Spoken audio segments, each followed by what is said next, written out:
ভাই, আপনি জানেন কি ওয়াইটি স্টুডিও অ্যাপস এর ভিতরে নতুন একটি সেটিংস চলে এসেছে। এই সেটিংসটি আপনি অনুসরণ করে যদি আপনার দর্শককে কমেন্ট করেন, তাহলে আপনার চ্যানেলের ওয়াচ টাইম বাড়বে, সাবস্ক্রাইবার বাড়বে এবং আপনার চ্যানেলের রিচ কিন্তু অনেকটাই আগে থেকে বেড়ে যাবে। কিভাবে এই সেটিংসটি অন করবেন এবং ওই সেটিংস এর মাধ্যমে কিভাবে দর্শকদের কমেন্টের রিপ্লাই দিবেন, এই ভিডিওর মাধ্যমে দেখবেন। চলেন দেখে আসা যাক। আপনার দর্শককে ভয়েস আকারে রিপ্লাই দেওয়ার জন্য ২ টা মাধ্যম ব্যবহার করা যেতে পারে। একটি হচ্ছে ইউটিউব। আপনার ভিডিও সেকশনে গিয়ে কমেন্ট বক্সে এসে এখান থেকে আপনি রিপ্লাই দিতে পারেন। আমরা মূলত এখান থেকে দেখাবো না, ওয়াইটি স্টুডিও অ্যাপস এর ভিতরে চলে যাব। এরপর কমিউনিটি অপশনে ক্লিক করে দিন। এখানে আপনার ভিডিওর ভিতরে যেগুলো মানুষ কমেন্ট করেছে, এই কমেন্টগুলা কিন্তু দেখা যাবে।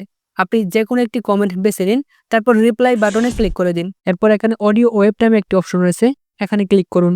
এই লাল বাটনে ক্লিক করে দিন। তারপর এখানে আপনি ৩০ সেকেন্ডের মতো সময় পাবেন। যা বলা দরকার, যা প্রয়োজনীয় কথা রয়েছে, ওই কমেন্টের অনুসারে আপনি এখানে বলে দিবেন। এরপর আপনি যদি অডিওর ভিতরে কোনো ভুল করে থাকেন, এখানে ক্লিক করুন। এবার কিন্তু আপনি নতুন করে সুযোগ পাচ্ছেন।